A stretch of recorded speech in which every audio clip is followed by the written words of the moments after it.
말씀 아모스서 1장 1절입니다.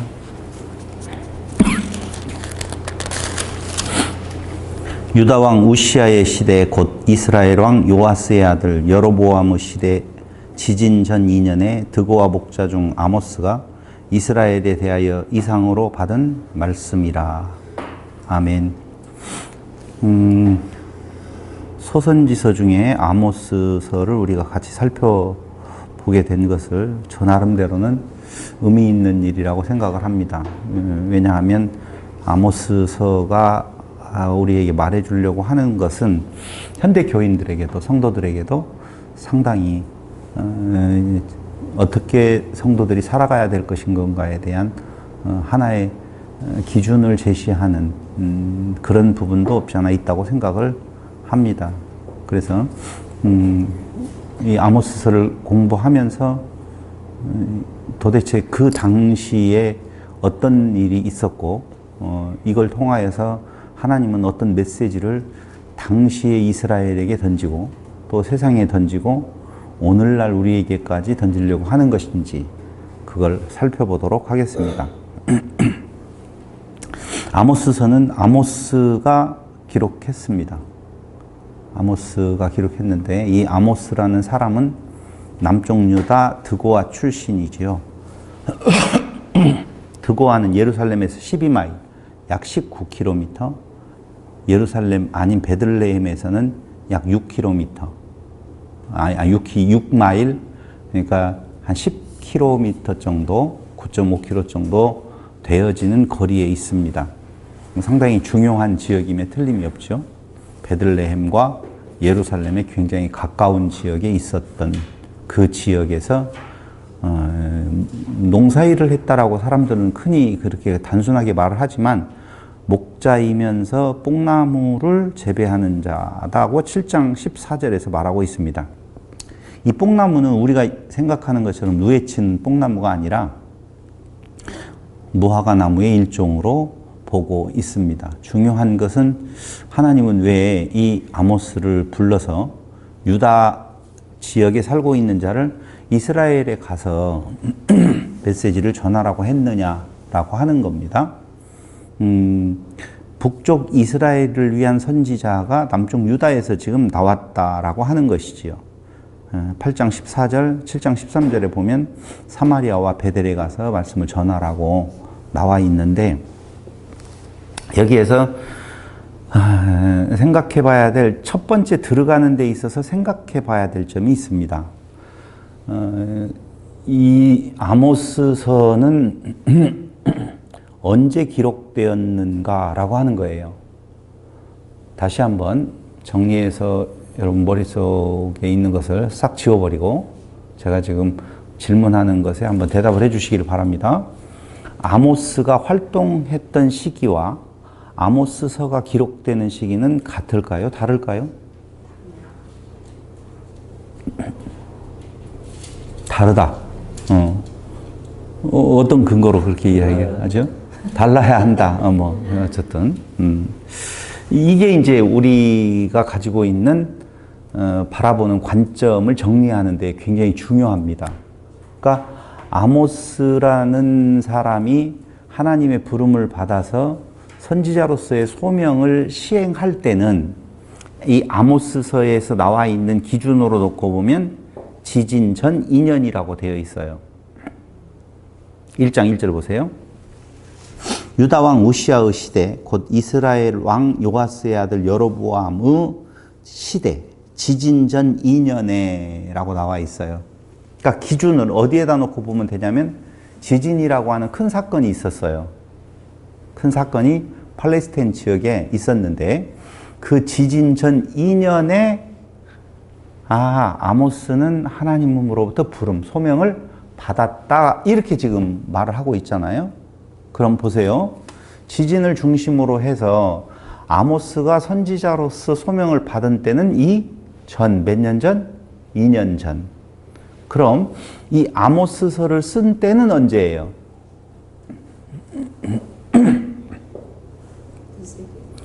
정답은 지진 이후가 되겠죠. 자, 지진 전 2년에 소명을 받았다고 1장 1절에서 말하는데, 그럼 지진이 있었다라고 하는 말을 지금 지진이 일어나고 있다고 쓰지 않으면 지진이 있고 난 그 뒤에 이 아모스서를 썼다고 봐야 되죠? 그렇다는 거예요. 그러니까 아모스서에 나와 있는 어떤 소명으로부터 시작해서 아모스가 무슨 말을 지금 외치고 있는 것은 지진 전 사건도 있을 수도 있고, 그 다음에 지진 이후에 아모스가 그 서신을 쓰기 전까지의 어떤 사건도 있을 거예요. 그리고 또 후반부에 가보면 그 아모스가 이 아모스서를 쓰고 있었을 때에는 지진이라고 하는 것은 이미 지나간 역사가 되어졌고, 아모스가 선지사로서의 소명을 받아서 그 일을 감당하고 있었던 그 뒤에일 거라 그 말이죠. 여러분 표정을 보니까 알아들었어, 더 진행해봐, 이런 표정이 아니라 잠깐 딴 생각했다, 이런 표정인 것 같아요. 다시요. 다시 한 번만요. 자, 1장 1절에 뭐하러 지진이 나와요. 지진. 계속 나오죠. 지진이 이렇게 잘 나오잖아요. 지진을 중심으로 해서 몇 년 전에? 2년 전에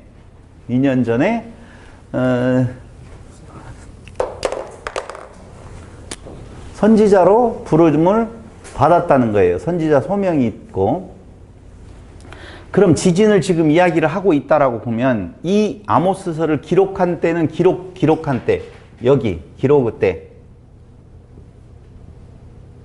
때는 지진이 있고 난 뒤에일 것이다 라고 하는 거예요. 그러니까 기록 시기를 말한다라고 보면 이때 아니고 이때도 아니고 이 뒤에 기록하고 있는데, 이때 기록할 때에는 지진에 대한 이야기도 나오고 소명에 대한 이야기도 나오고, 그리고 미래에 있을 예언도 있더라라고 하는 내용이에요.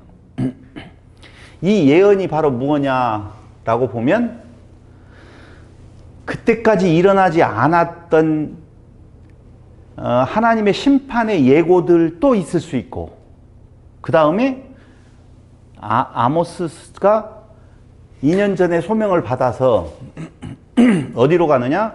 북쪽 이스라엘로 가거든요.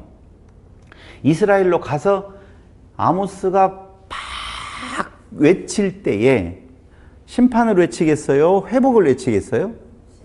당연히 심판을 외쳐요. 그러니까 심판의 내용이 주가 되어지는데 아모스가 쫓겨나요. 어디에서 쫓겨나요?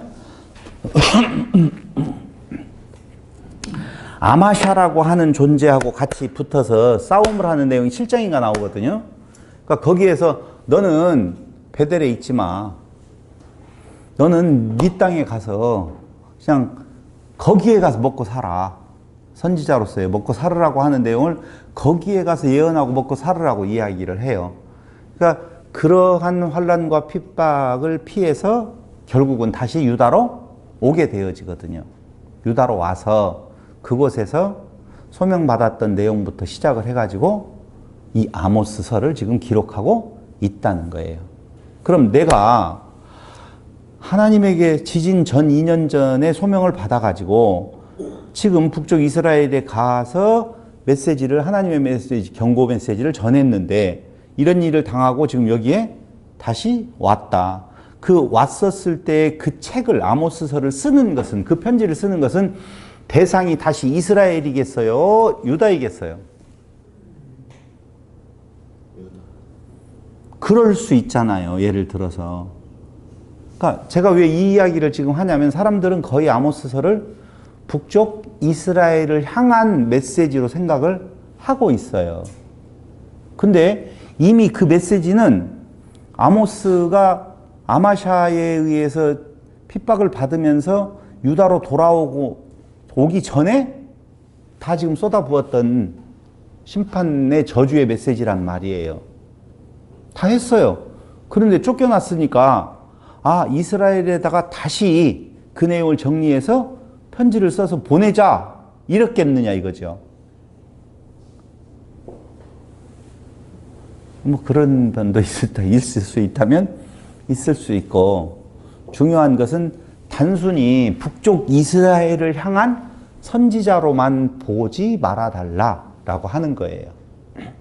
그럼 그 내용 중에는 북쪽 이스라엘에 대한 내용의 저주가 많이 담겨져 있지만 남쪽 유다에 대한 내용도 있고 그 이스라엘을 중심으로 한 이방 나라들,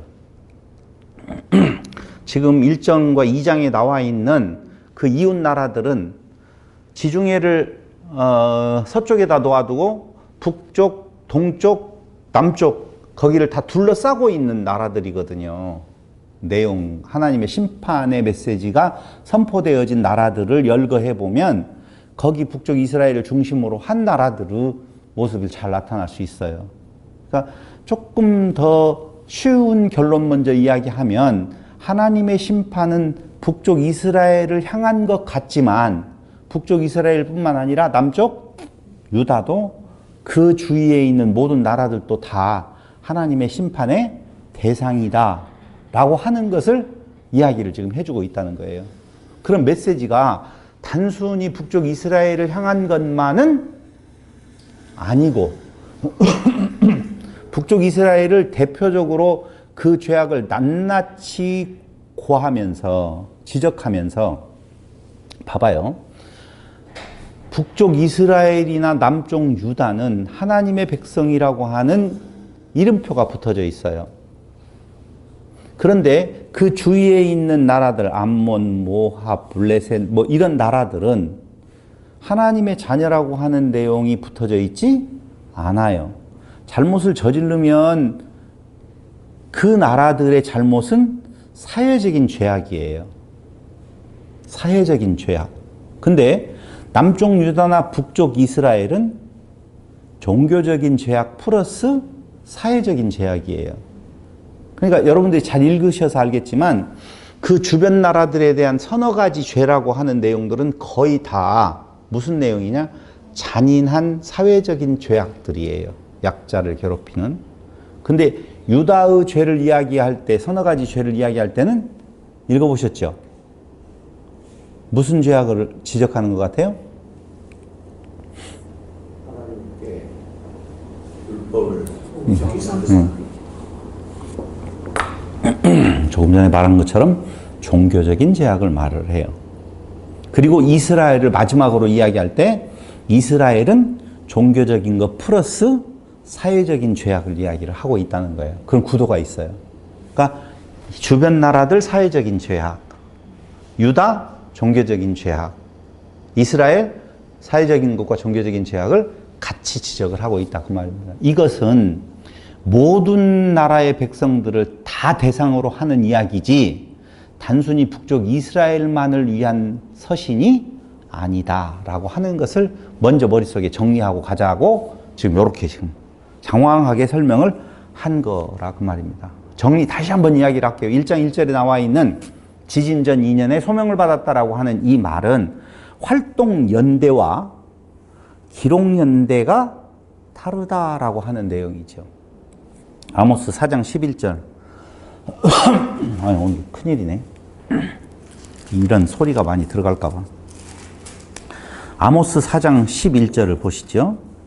내가 너희 중에 성읍 무너뜨리기를 하나님인 내가 소돔과 고모라를 무너뜨림같이 하였으므로 너희가 불붙는 가운데서 빼낸 나무 조각같이 되었으나 너희가 내게로 돌아오지 아니하였느니라 여호와의 말씀이니라. 이건 지금 어떤 사건을 이야기하느냐 하면은 지진을 말을 하는 거예요. 그러니까 지진 전 2년의 소명을 받았는데 지금 이 기록할 당시에는 지진이 일어난 뒤란 말이에요. 그래서 4장 11절에서 이미 내가 너희들의 그 죄악을 지진이라고 하는 것으로 징벌했다는 것이죠. 두 번째로는 스가랴서 14장 5절에도 유다왕 우시야 때에 일어났던 지진에 대한 이야기가 나오고 있어요. 아모스 8장 8절, 9장 5절, 이사야 9장 9절로 10절에 보면 그 당시에 지진이 있었던 것을 말을 해주고 있거든요. 그러니까 지진이 왜 그때만 일어났겠어요? 앞뒤로 분명히 지진이 다른 역사도 있었겠지만 그때 그 지진은 상당히 심각했던 지진, 누구나 다 지진하면은 다 이해할 정도로 알아들을 수 있을 정도의 지진이 그 당시에 있었기 때문에 다른 선지서에서도 그 지진 이야기가 나오고 아모스서에서도 내가 지진으로 너희를 징치했지 않느냐라고 이야기를 해주고 있는 것입니다. 그러니까 다시 결론적으로 이야기하면 활동연대와 기록연대가 다르다. 활동 장소는 어디였느냐? 북이스라엘이었었고 기록은 어디에서 했느냐? 남쪽 유다 지역에서 했었다. 그러면서 2장 4절 한번 보실래요? 2장 4절. 여호와께서 이와 같이 말씀하시되 유다의 서너 가지 죄로 말미암아 내가 그 벌을 돌이키지 아니하리니 이는 그들이 여호와의 율법을 멸시하며 그 율례를 지키지 아니하고 그의 조상들이 따라가던 거짓 것에 미혹되었음이라. 이렇게 나오잖아요. 그러면서 5절에 내가 유다에 불을 보내리니 예루살렘의 궁궐들을 사르리라. 유다를 언급해요. 우리가 알고 있는 아모스는 북쪽 이스라엘을 향한 하나님의 심판을 전하는 선지자로 알았는데 분명히 아모스서에서 남쪽 유다에 대한 내용들도 같이 이야기하더라 그 말입니다. 6장 1절. 화 있을진저 시온에서 교만한 자와 사마리아 산에서 마음이 든든한 자 곧 백성들의 머리인 지도자들이여 이스라엘 집이 그들을 따르는도다. 시온 남쪽 유다 나오지요. 그렇죠? 남쪽 유다와 북쪽 이스라엘 동시에 지금 사마리아라고 같이 지금 언급하고 있는 것을 봅니다. 3장 1절 보세요. 이스라엘 자손들아 여호와께서 너희를 대하여 이르시는 이 말씀을 들으라. 애굽 땅에서 인도하여 올리신 모든 족속에 대하여 이르시기를 내가 땅의 모든 족속 가운데 너희만을 알았나니. 또 여기에서는 모든 족속에 대한 내용들을 언급한다 그 말입니다. 그러니까 남쪽 유다 언급했죠. 모든 족속 언급했지요. 그 다음에 9장 7절로 9절 한번 보세요. 여호와의 말씀이니라. 이스라엘 자손들아 너희는 내게 구수족속 같지 아니하냐? 내가 이스라엘을 애굽 땅에서 블레셋 사람을 갑돌에서 아람 사람을 기르에서 올라오게 하지 아니하였느냐? 보라 주 여호와의 눈이 범죄한 나라를 주목하노니 내가 그것을 지면에서 멸하리라. 그러나 야곱의 집은 온전히 멸하지는 아니하리라. 여호와의 말씀이니라. 보라 내가 명령하여 이스라엘 족속을 만국 중에서 체질하기를 채로 체질함같이 하려니와 그 한 알갱이도 땅에 떨어지지 아니하리라. 만국을 심판하시는 만국을 열거하는데 뒤에 가서 보면은 12절 그들이 에돔의 남은 자와 내 이름으로 일컫는 만국을 기업으로 얻게 하리라. 만국의 백성들도 결국은 회복의 대열에 끼어들 것을 이야기를 하고 있잖아요. 그러니까 회복을 이야기할 때도 심판을 이야기할 때도 그 죄악을 이야기할 때도 만국에 대한 내용을 빼고 말하는 것이 아니라 거기를 같이 넣어서 말하고 있다라고 하는 겁니다. 그러니까 아모스를 불러서 북쪽 이스라엘을 향한 선지자로 하나님께서 소명을 하셨는데 그의 활동의 마지막 결론인 아모스서를 보면 활동은 이스라엘 땅에서 했지만 그의 편지의 내용을 통하여서 보면 그것은 북쪽 이스라엘뿐만 아니라 남쪽 유다 그리고 온 족속들을 향한 메시지를 지금 전달해주고 있다. 어떤 것이? 아모스서가 그러고 있다는 거예요. 그럼 이 아모스는 방금 이야기한 것 그 이외에 알 것은 여로보암 2세 그 다음에 남쪽에서는 우시야 왕 때에 있었던 존재라고 이야기해요. 이때가 어느 때냐면요. 북쪽 이스라엘이 상당히 부강한 때예요. 그러니까 옛 땅 다윗 솔로몬 때의 그 국경을 회복해서 북쪽까지 하맛 어귀까지 이르렀었던 아주 부강한 시대거든요. 그건 국제적인 정세가 그렇게 되어져 있었어요. 아수르가 발흥을 하면서 그 자기들을 괴롭혔던 바로 위에 어디죠? 기억이 잘 안 나는데 거기가 약화되어져요. 아수르하고 싸우는이라고. 그러면서 힘이 좀 남거든요. 국제적인 정세는요, 어떻게 돌아가느냐에 따라서 그 나라가 부강할 수 있느냐, 아니면 피곤해질 수 있느냐라고 하는 정도의 내용인데, 그래서 그 국제적인 정세를 그렇게 인도하시는 하나님에 의해서 북쪽 이스라엘이나 남쪽 유다도 상당히 부강한 상태를 유지하고 있었어요. 근데 여기에서 이제 많은 학자들이나 목사님들이 뭔 이야기 하냐면, 그렇게 부강해지니까 결국은 우상을 섬기고 불의가 판치더라, 이렇게 이야기를 해요. 그래서 부강이 꼭 문제 있는 것처럼 말을 하는데, 그러지 않았으면 좋겠어요. 이스라엘이나 유다나 아니면 다른 나라들이 부강할 때만 하나님을 배반했느냐? 그건 아니에요. 절대. 그러니까 부강했는데 너희가 그랬다라고만 보지 말고, 결론적으로 말하면 창조론의 입장에서 이걸 놓고 본다면 결국은 창세기에서 에덴 동산으로부터 올라가야 돼요. 그 근거를 거기까지 올라가서 결국은 사람으로서는 아니 되어지고 하나님이 그 일을 행하신다라고 하는 선포 내용이 아모스서에도 다 나와 있는 것이거든요. 어쨌든 나라가 굉장히 부강했어요. 부강하고, 부강할 때에 나타나는 현상 중에 하나는 빈익빈 부익부라는 거예요. 나라가 굉장히 발전하게 되면 다 잘 먹고 살 것 같죠? 아니에요. 미국 사회의 빈익빈 부익부, 선진국도 빈익빈 부익부, 우리나라도 빈익빈 부익부. 빈익빈 부익부 아닌 나라가 있을까요, 없을까요? 어느 나라? 북한. 없어요. 세상에 그런 나라는 없어요. 그럼 어떻게 해야 돼요? 하나님이 약속하신 그 나라는 빈익빈 부익부가 아니라 모두 다 부부부부부한 나라예요. 모두 다 부자들인 나라거든요. 그렇게 이야기하니까 좀 이상하다. 이웃사랑이라고 하는 내용이 그냥 물같이 흐르는 나라예요. 그래서 빈익빈 부익부의 격차가 없는 나라거든요. 근데 그 나라를 만드시겠다라고, 만들어주겠다라고 에덴 동산에서 약속을 하고 아브라함을 불러서 약속을 해요. 그거 아세요? 에덴 동산에서 아담을 부르잖아요. 불러서 에덴 동산에 하나님의 나라가 완성이 되어지면 무슨 일이 일어난다고 말하죠? 성경은 물이 에덴에서 발원하여 사방으로 흘러가는 그런 일들이 일어난다라고 나오거든요. 그러니까 에덴에 아담을 부르신 목적은 그 에덴에 부르신 아담과 하와를 잘 먹고 잘 살게 하기 위해서 부르신 것이 아니라, 그곳에서 아름다운 나라를 이루어지면 그 사랑을 각기 사방으로 흘러나게 가는 거거든요. 이해됐어요? 이게 굉장히 중요한 이야기예요. 부강하게 하는 것, 넘치게 하는 것은 흘러서 다른 쪽에 그 내용이 흘러가도록 하나님께서 원하시는 것이 그 내용이에요.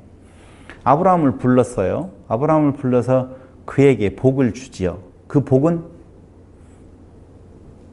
그 이스라엘이라는 백성들을 위한 것이 아니라 너를 인하여 모든 민족이 복을 얻는 복의 근원으로 만들어주는 것이지, 아브라함을 통해서 그 족속들만 부강하게 하려고 하는 것이 아니라는 것이죠. 하나만 더 들어가 볼까요? 교회를 부르셨어요. 교회를 불러서 교회에 하나님의 말씀으로 하나님의 나라가 이루어지면 그 다음에는 어디로요? 세상으로. 예루살렘에 하나님의 나라가 이루어지면 온 땅끝까지 이르러 내 증인이 되리라고 말씀을 하거든요.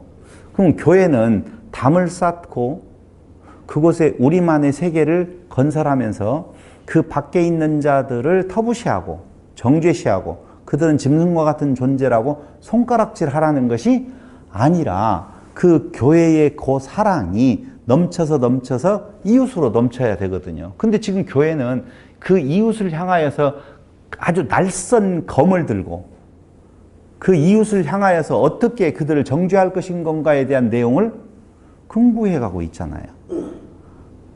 가장 교회는 사랑을 받은 존재로서 그 사랑 안에 거하는 자들이 이웃을 향한 사랑의 메시지를 전하고 실질적으로 그 행위가 나타나야 되는데, 에덴 동산에서 내가 하나님 되겠다라고 말했던 아담처럼, 우리가 하나님의 자식이라고 말했던 아브라함의 자손들처럼, 교회는 오직 여기만이 진리가 있는 곳이다라고 성을 쌓아놓고 그 외타들을 다 정죄해버리는 오늘날의 교회와 같은 그런 상황이 부강하면 부강할수록, 부요해지면 부요해질수록 더 크다는 거예요. 오늘 한국 교회에서 참 어려운 문제 중에 하나가 큰 대형 교회들은요, 목사 만나기 어려워요. 거기 가면 계급사회가 딱 이루어져 있거든요. 딱 되어져 있어요. 그래서 거기에 장로 하나 돼보려고 얼마나 많은 돈, 이런 것을 다 쏟아 붓느냐 이거죠. 어느 성도님이 하는 이야기가 있어요. 수원 평안교회에 오게 되어져서 참 좋은 거 하나는 목사님하고 가깝다는 거예요. 담이 별로 없다는 거예요. 어떤 이야기를 해도 그냥 서로 받아들이고 이야기할 수 있는 부분에 대한 내용이 참 좋다라고 이야기해요. 그거 계급이 아닌데 어느 틈에 계급화되어지고, 작은 교회는 한 성도가 귀하니까 담을 일부러라도 무너뜨리는데, 조금씩 커가면 담을 쌓게 되어져서 저기는 고신도 여기는 평신도라고 하는 그 틈바구니에서 감히 범접할 수 없는 영역을 딱 구축을 해버리는 거나 똑같더라 그 말입니다. 이렇게 부강한 나라가 되어졌던 남쪽 유다와 북쪽 이스라엘은 그들이 그 주위의 나라들을 품에 안고 하나님의 말씀을 전하는 그런 메신저 역할을 해야 되는데, 도리어 이웃 나라들을 다 짐승과 같은 나라들로 설정해버리고 이웃 나라들의 땅을 뺐든지, 그리고 그것뿐만 아니라 그건 밖으로 나가는 이야기지만 안으로서는 계급사회가 이루어지면서 가난한 자들, 고아, 과부, 힘없는 자들에 대한 오히려 핍박, 환난, 그리고 착취가 이루어지더라라고 하는 거예요. 그러니까 하나님은 어떻게 하겠다? 심판하겠다. 안 그럴 데가 없는데 뭔 그걸로 따로 심판이 어디가 있어요?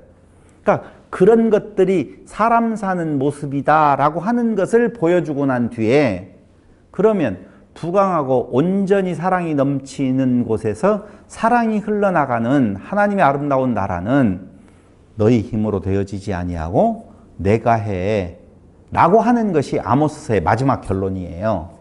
그게 회복의 약속이다 그 말입니다. 그 회복은 사람을 통해서 이루는 것이 아니라 하나님 당신이 하시겠다라고 하는 선포다, 아모스서가. 다 끝났는데. 그래서 내용을 살펴보면은요, 우상의 중심지 베델에서 이스라엘의 죄악과 심판을 경고하던 아모스는 심한 반발에 부딪혀요. 7장 13절 한번 보실래요?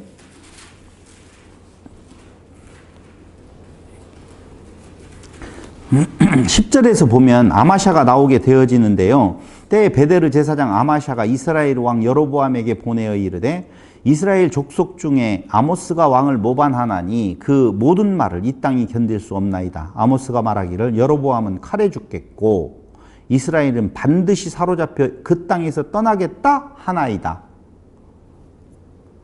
누구에게? 왕에게, 여로보암에게 지금 고자질을 한 거예요. 아마샤가 또 아모스에게 이르되, 아모스에게는 뭐라고 말하냐? 선견자야, 너는 유다 땅으로 도망하여 가서 거기에서나 떡을 먹으며 거기에서나 예언하고.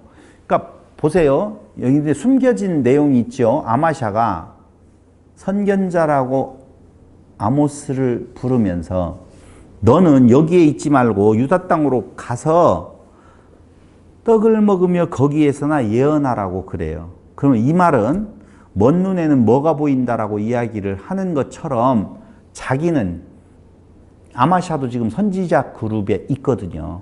그러니까 자기가 이스라엘, 북쪽 이스라엘에서 왕 곁에서 지금 예언을 하고 어떤 조언을 할 때에는 하나님을 위한 것이 아니라 떡을 위한 것이다라고 하는 것을 스스로 지금 고백하고 있는 거라고요.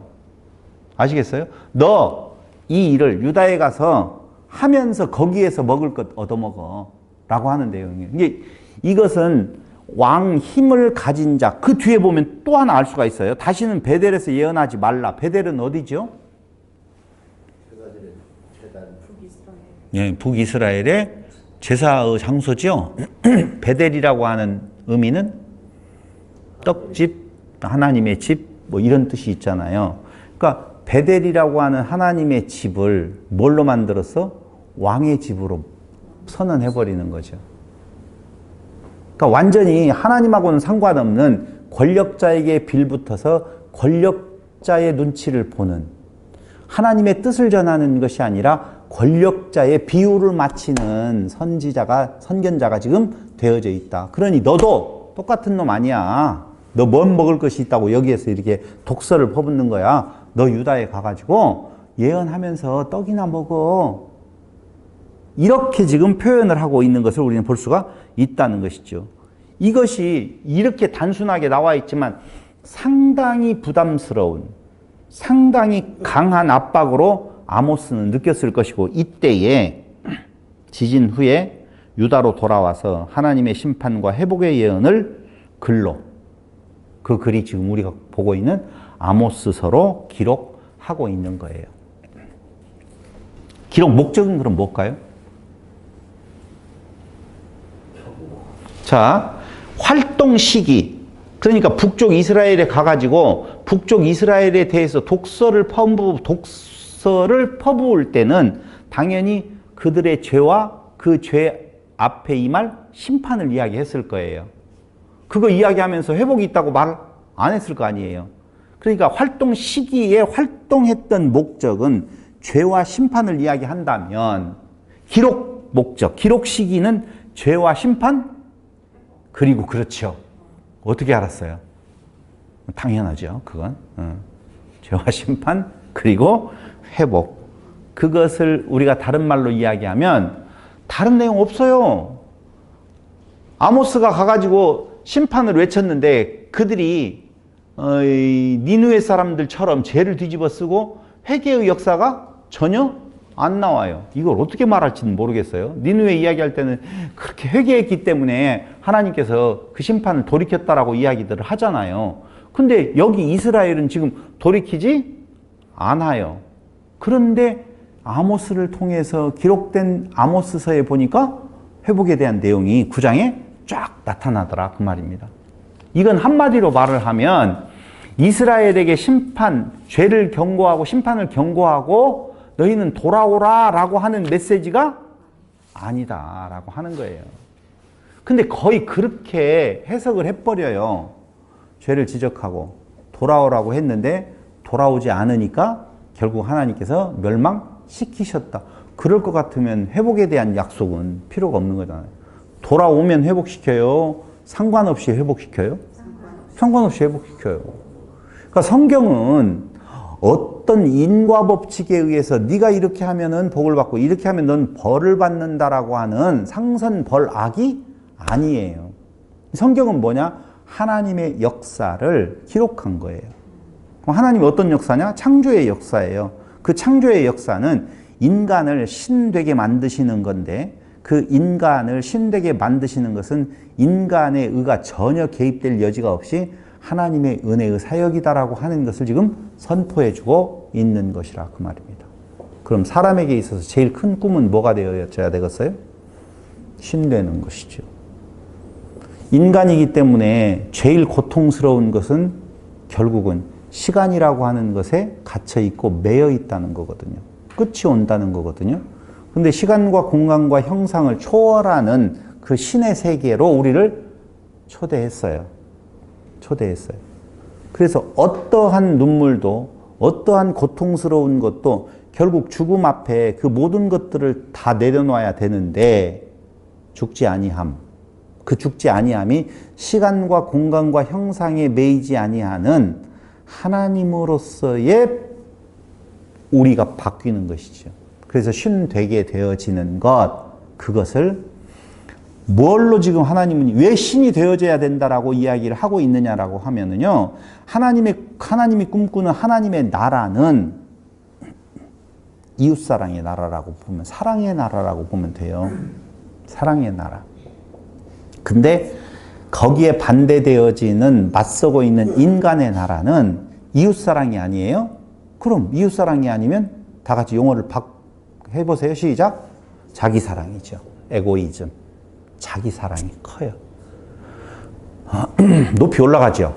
학식을 더 많이 하지요. 돈을 더 많이 벌지요. 왜요? 왜 그러죠? 자, 우리에게 있어서 모든 사람에게 똑같이 주어지는 것은 시간이에요. 시간은 경중이 없어요.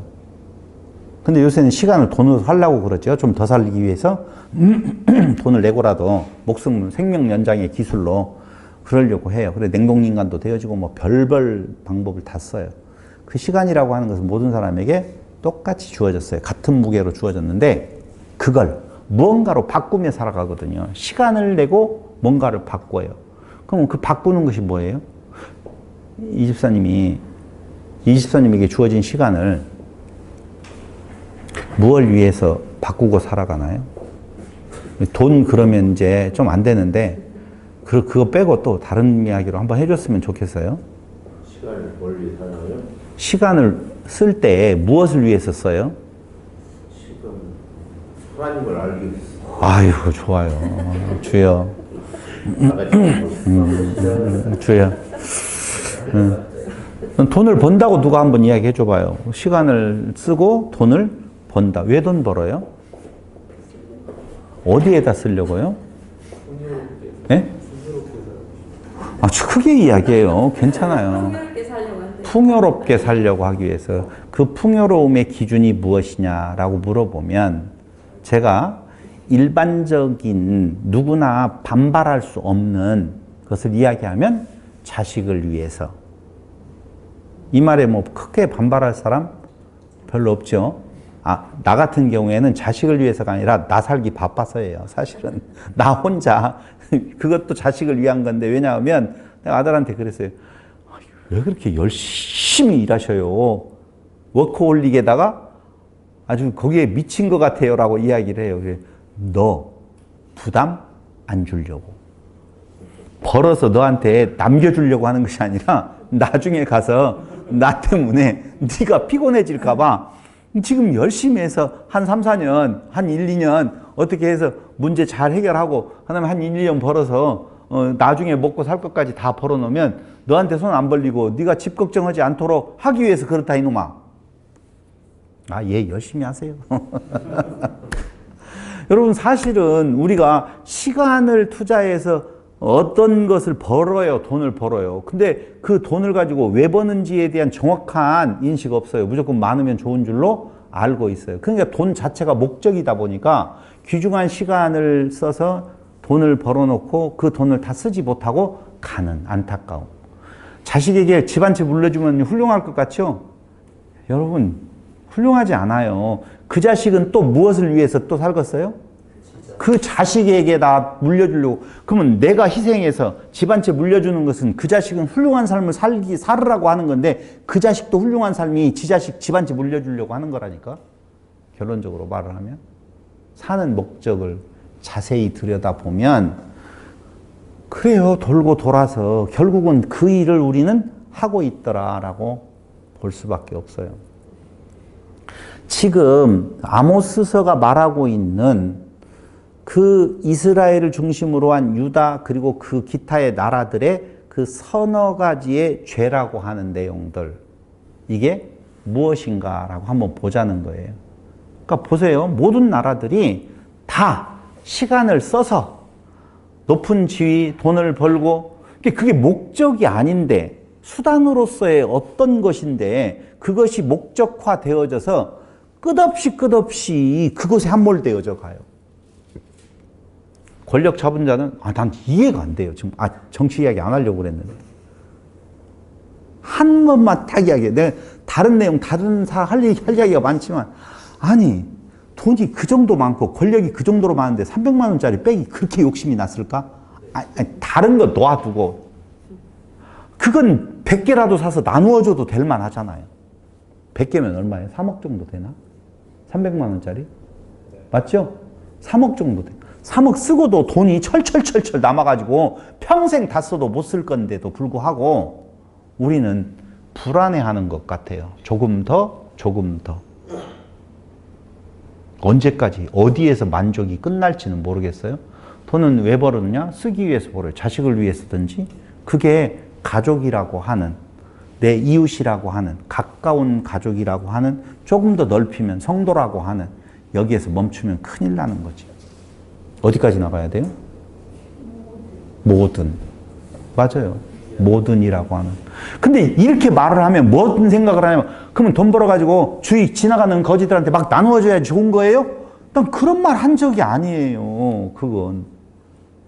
근데 가만히 봐봐요. 나누어주라는 건 놔두고 우리에게 있어서 어떤 것을 하나님께서 은혜로 주셨다라고 할 때 그걸 자기 것인 것 마냥 해서 진짜 돌아봐야 될 이웃은 돌아보지 아니하고 자기 안에 함몰되어져 있는 사람들을 굉장히 많이 보는 거예요.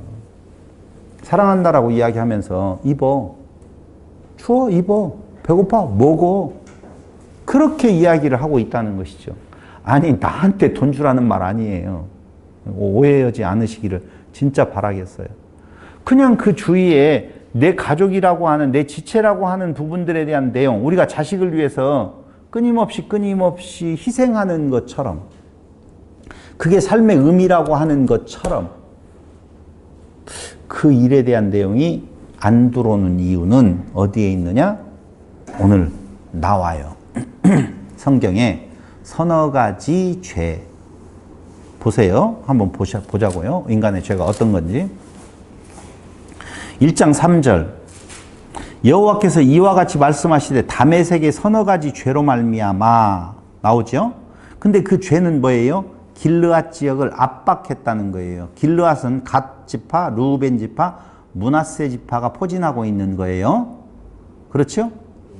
그럼 다메섹이라고 하는 것은 수리아, 아람 나라의 수도격인데요. 그 아람 나라 수리아가 아까 내가 이야기를 못 했었잖아요. 아수르가 흥왕하기 전에는 수리아가 제법 세력이 커서 북쪽 이스라엘을 괴롭혔거든요. 그러니까 꼼짝 못하고 활개를 못 치다가 아수르가 발흥을 하면서 수리아를 건드려서 수리아가 긴장하고 아수르하고 싸우면서 져요. 그럴 때 아수르는 또 다른 이유에 있어서 아직 북쪽 이스라엘까지 쳐내려오지 못하는 사이에 북쪽 이스라엘은 그때 세력을 확장해가는 부분이 있거든요. 근데 그 다메섹, 아람, 수리아는 길르앗 지역을 압박하고 있어요. 생각을 해보세요. 잘 들으셔야 돼요, 여러분. 지금 이스라엘을 중심으로 한 이웃 나라들의 서너 가지의 죄를 이야기를 하고 있는데요. 3번, 4번이라고 하는 것은 3가지 내지 4가지가 아니에요. 그건 무엇을 말하느냐? 3번, 4번 거듭되는 죄악, 언어적인 격언이에요. 내용은. 그러니까 그건 그런 죄를 저질렀을 뿐만 아니라 지금도 저지르고 있고 앞으로도 계속 저지를 것을 지금 말을 하고 있는 것이 서너 가지의 죄거든요. 근데 다 서너 가지의 죄로 이야기해요. 모든 나라들에 대한 내용은. 그런데 첫 번째 다메섹에 대한 내용은 수리아 지역을 압박했다는 거잖아요. 러시아와 우크라이나의 전쟁에서 제일 큰 피해자는 누구예요? 예? 유럽. 뭐 그쪽으로 가는구나. 유럽이 피해자인지. 그렇다 돈 좀 대준이라고 피해자 같죠? 누가 제일 피해자 같아요? 서민들이에요. 백성들이에요. 거기에 젤렌스키는요, 지금도 고기밥 먹을 거예요.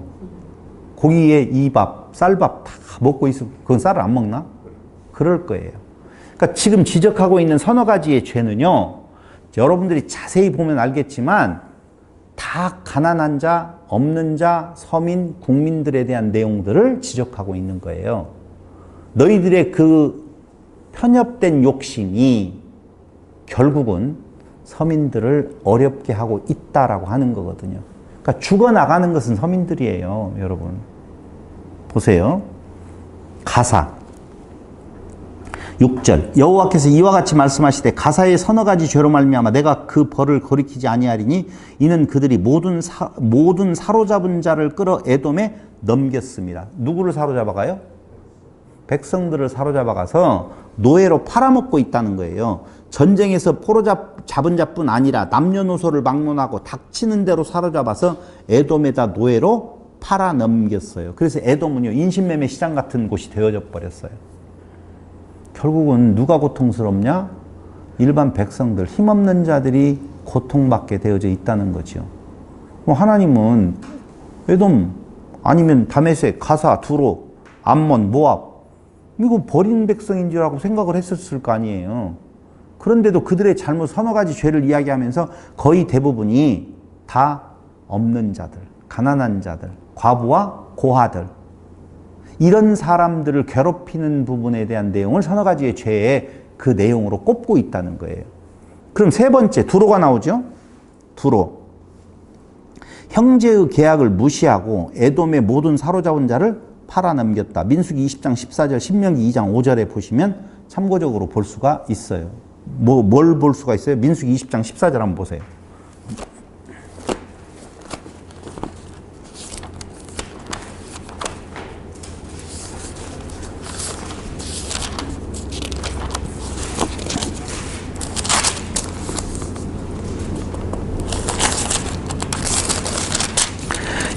모세가 가데스에서 에돔 왕에게 사신을 보내며 이르되 당신의 형제 이스라엘의 말에 우리가 당한 모든 고난을 당신도 아시거니와 우리 조상들이 애굽으로 내려갔으므로 우리가 애굽에 오래 거주하였더니 애굽인이 우리 조상들과 우리를 학대하였으므로 라고 이야기가 나오고 있지 않습니까?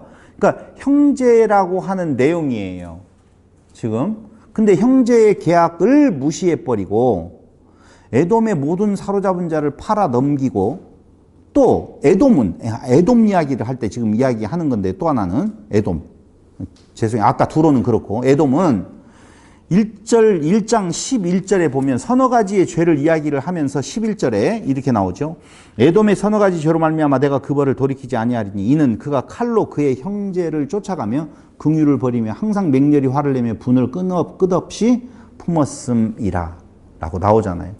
그러니까 에돔은 유다의 형제라고 지칭했었는데 모세도 형제라고 지칭했었는데 그게 아까 이야기했던 민수기 신명기에 대한 내용에 그렇게 나오는데 그런 그 내용들 근데 그렇게 형제간이라고 이야기했었던 그들을 오히려 아까 이야기한 것처럼 에돔은 노예시장이 설 정도로 그럼 노예시장이 선다는 이야기는 거기에 백성들이 다 사로잡혀 가서 노예로 팔리게 되어져 있다는 거예요.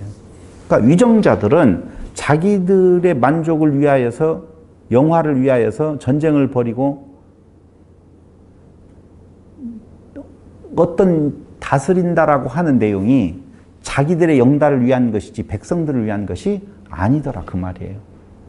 우리가 잘 알고 있는 것처럼 하나님은 이스라엘 백성들에게 말을 많이도 두지도 말고 아내를 많이 두지도 말고 금은보화도 많이 갖지도 말아라 라고 하는 이야기를 하잖아요.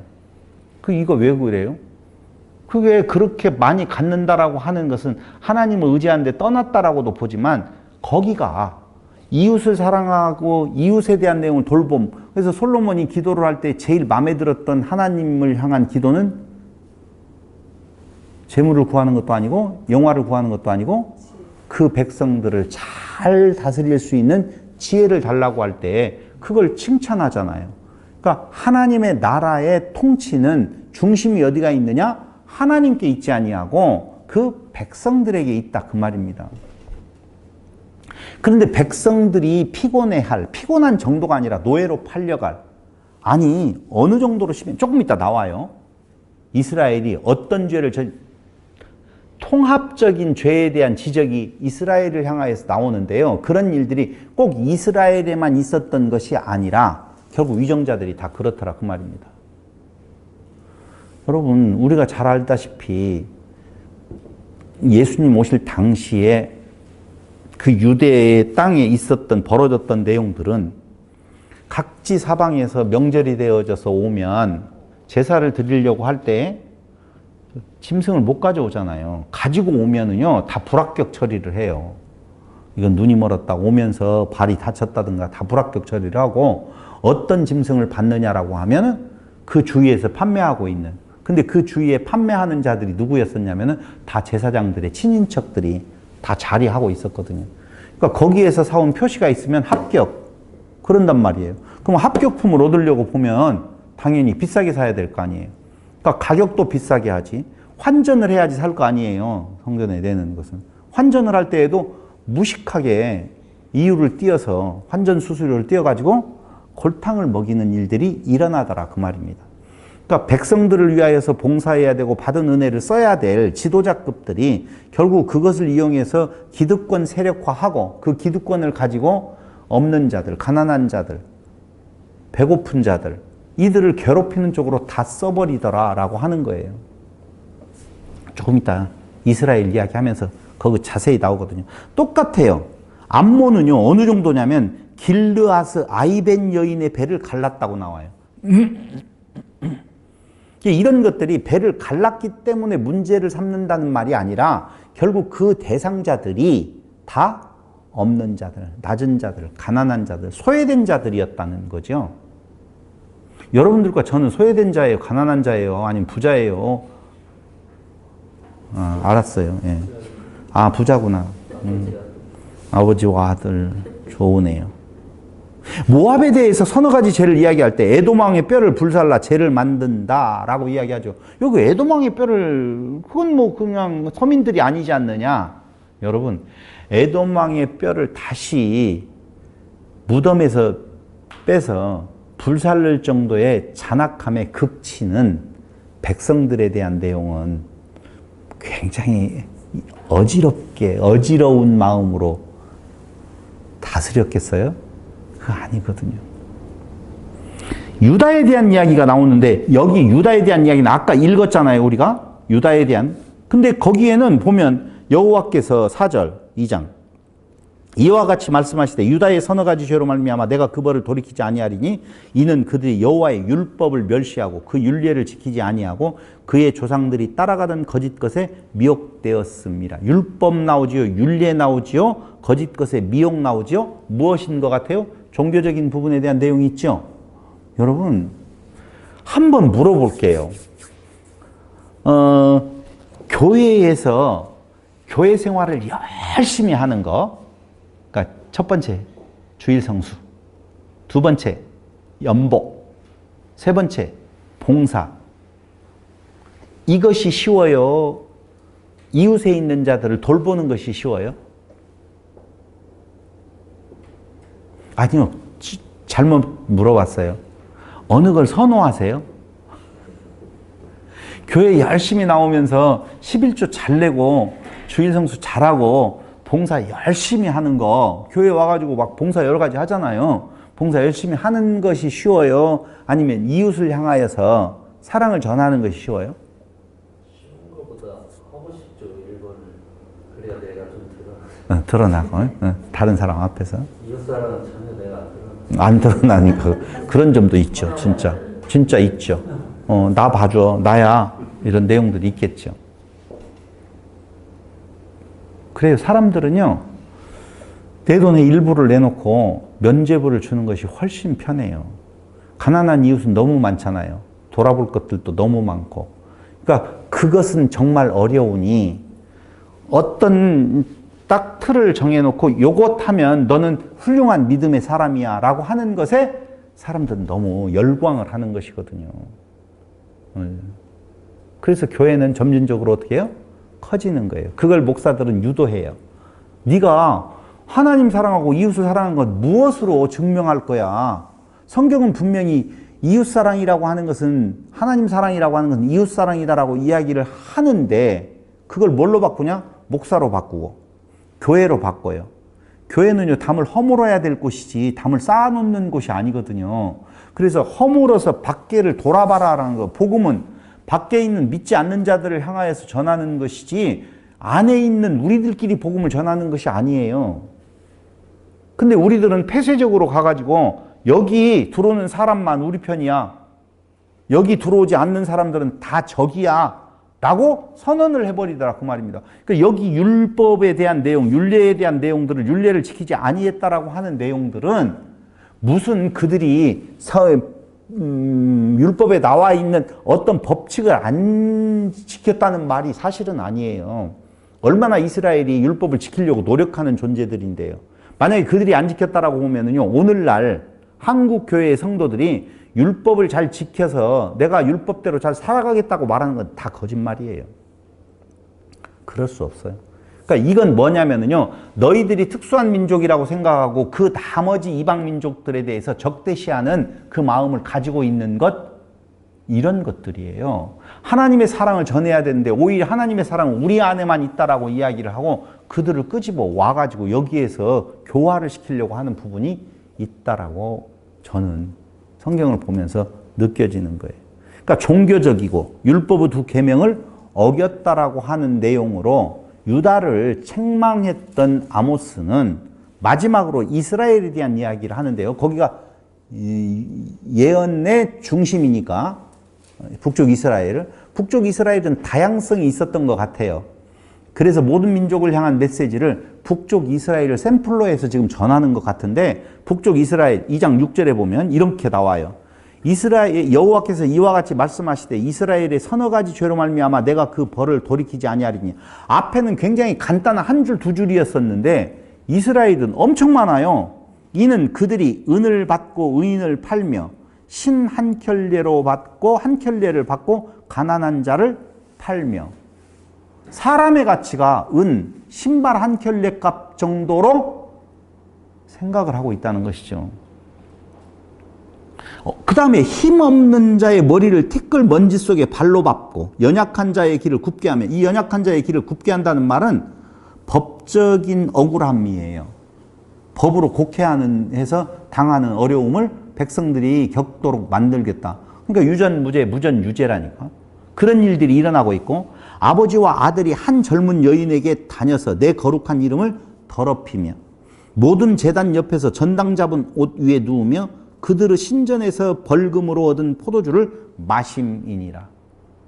이게 얼마만큼 많이 백성들의 고통으로 이어질 것인 건가는 보지 않아도, 설명하지 않아도 잘 우리는 알 수가 있다는 거예요. 그러면서 2장 12절을 한번 보실래요? 그러나 너희가 나실 사람으로 포도주를 마시게 하며 또 선지자에게 명령하여 예언하지 말라 하였느니라. 선지자 예언하지 말라는 말은 싫다는 거예요. 싫은 소리.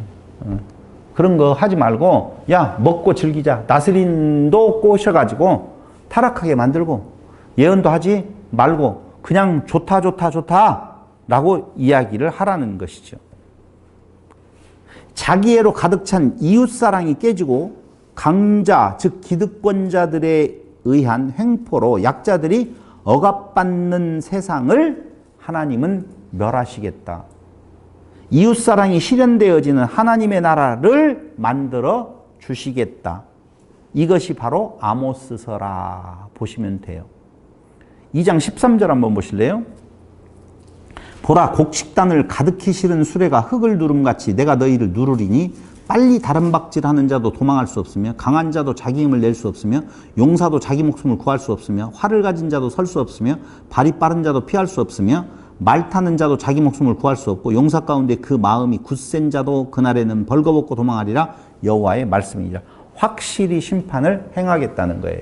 자, 이렇게 되어질 때 우리는 마음속으로 다행이다. 난 이렇게는 안 했으니까 나한테는 해당되지 않는 말이겠지. 아니에요. 여러분, 제가 이렇게 표정을 바꾸면서 하나님의 진노의 심판을 지금 이야기를 했지만 그 대상자들에서 벗어난 사람은 아무도 없어요. 그러니까 그 세상을 하나님은 멸하시고 이제는 이웃사랑이 실현되어지는 하나님의 나라를 언약해 주시는 하나님의 사랑의 선포. 그게 어디에 나와 있어요? 9장에 나와 있는데 9장만이 하나님의 나라의 사랑의 선포가 아니라 그 앞에 것 갈아야 될 거 아니에요. 죽지 아니하고 그대로 있으면 새로운 것이 싹틀 수가 없잖아요.